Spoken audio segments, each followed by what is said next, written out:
Origine du coronavirus, il manque une pièce du puzzle, selon un chercheur. Comment le nouveau coronavirus est-il apparu, puis passé de la chauve-souris à l'homme? Il manque une pièce du puzzle, estime le chercheur Muriade Le Gouille, qui coordonne un projet de recherche sur les origines de la pandémie. Personne ne peut dire qu'il a compris l'émergence de ce virus, souligne Alaf le virologue et écologue à l'université de Caen, membre du groupe de recherche sur l'adaptation microbienne, GRAM. Dans ce coronavirus, on retrouve les traces de plusieurs virus qu'on connaît dans le milieu sauvage. Sauf qu'on ne connaît pas les parents récents, on ne connaît que les cousins, explique le chercheur de 39 ans, qui exclut une origine synthétique du virus, par exemple dans un laboratoire chinois.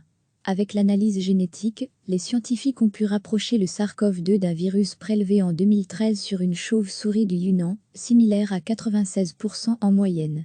À lire aussi, notre dossier sur le coronavirus, si une transmission directe de la chauve-souris à l'homme est possible, elle n'est cependant pas l'hypothèse la plus probable, selon ce spécialiste des coronavirus, car il faut des contacts rapprochés, nombreux et fréquents, pour qu'un virus effectue un saut d'espèce. À moins qu'on découvre un trafic absolument gigantesque de chauves-souris sur les 3 dernières années, nuance-t-il.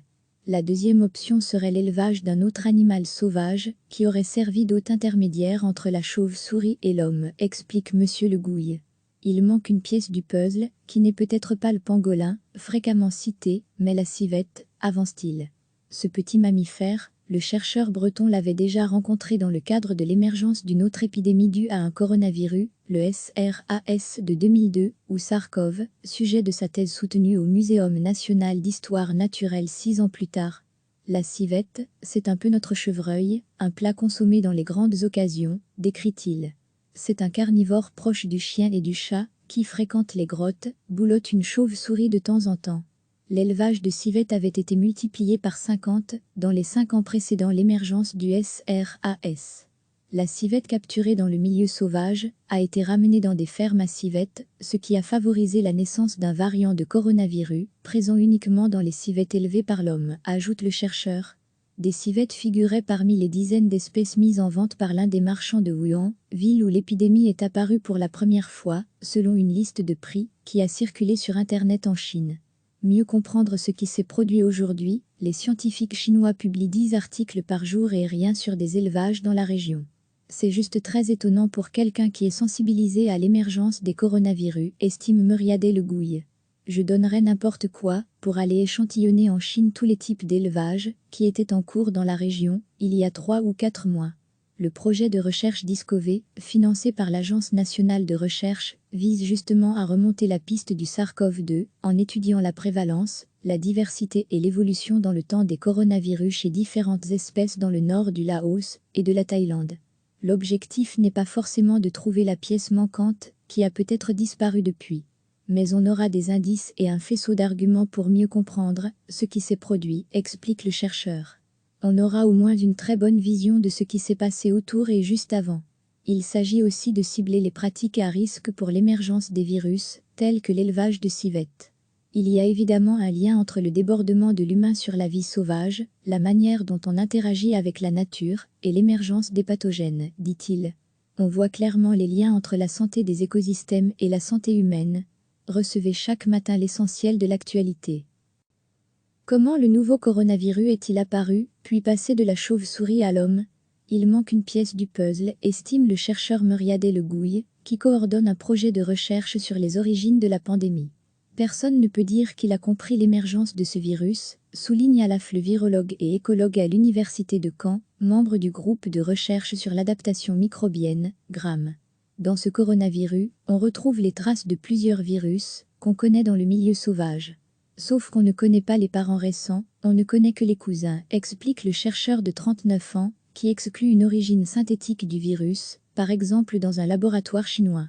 Avec l'analyse génétique, les scientifiques ont pu rapprocher le SARS-CoV-2 d'un virus prélevé en 2013 sur une chauve-souris du Yunnan, similaire à 96% en moyenne. À lire aussi, notre dossier sur le coronavirus, si une transmission directe de la chauve-souris à l'homme est possible, elle n'est cependant pas l'hypothèse la plus probable, selon ce spécialiste des coronavirus, car il faut des contacts rapprochés, nombreux et fréquents, pour qu'un virus effectue un saut d'espèce. à moins qu'on découvre un trafic absolument gigantesque de chauves-souris sur les 3 dernières années, nuance-t-il. La deuxième option serait l'élevage d'un autre animal sauvage, qui aurait servi d'hôte intermédiaire entre la chauve-souris et l'homme, explique Monsieur Le Gouille. Il manque une pièce du puzzle, qui n'est peut-être pas le pangolin, fréquemment cité, mais la civette, avance-t-il. Ce petit mammifère, le chercheur breton l'avait déjà rencontré dans le cadre de l'émergence d'une autre épidémie due à un coronavirus, le SRAS de 2002, ou SARS-CoV, sujet de sa thèse soutenue au Muséum national d'histoire naturelle 6 ans plus tard. La civette, c'est un peu notre chevreuil, un plat consommé dans les grandes occasions, décrit-il. C'est un carnivore proche du chien et du chat, qui fréquente les grottes, boulotte une chauve-souris de temps en temps. L'élevage de civettes avait été multiplié par 50 dans les 5 ans précédant l'émergence du SRAS. La civette capturée dans le milieu sauvage a été ramenée dans des fermes à civettes, ce qui a favorisé la naissance d'un variant de coronavirus, présent uniquement dans les civettes élevées par l'homme, ajoute le chercheur. Des civettes figuraient parmi les dizaines d'espèces mises en vente par l'un des marchands de Wuhan, ville où l'épidémie est apparue pour la première fois, selon une liste de prix qui a circulé sur Internet en Chine. Mieux comprendre ce qui s'est produit aujourd'hui, les scientifiques chinois publient 10 articles par jour et rien sur des élevages dans la région. C'est juste très étonnant pour quelqu'un qui est sensibilisé à l'émergence des coronavirus, estime Muriadet Le Gouille. Je donnerais n'importe quoi pour aller échantillonner en Chine tous les types d'élevages qui étaient en cours dans la région, il y a 3 ou 4 mois. Le projet de recherche Discover, financé par l'Agence nationale de recherche, vise justement à remonter la piste du SARS-CoV-2 en étudiant la prévalence, la diversité et l'évolution dans le temps des coronavirus chez différentes espèces dans le nord du Laos et de la Thaïlande. L'objectif n'est pas forcément de trouver la pièce manquante, qui a peut-être disparu depuis.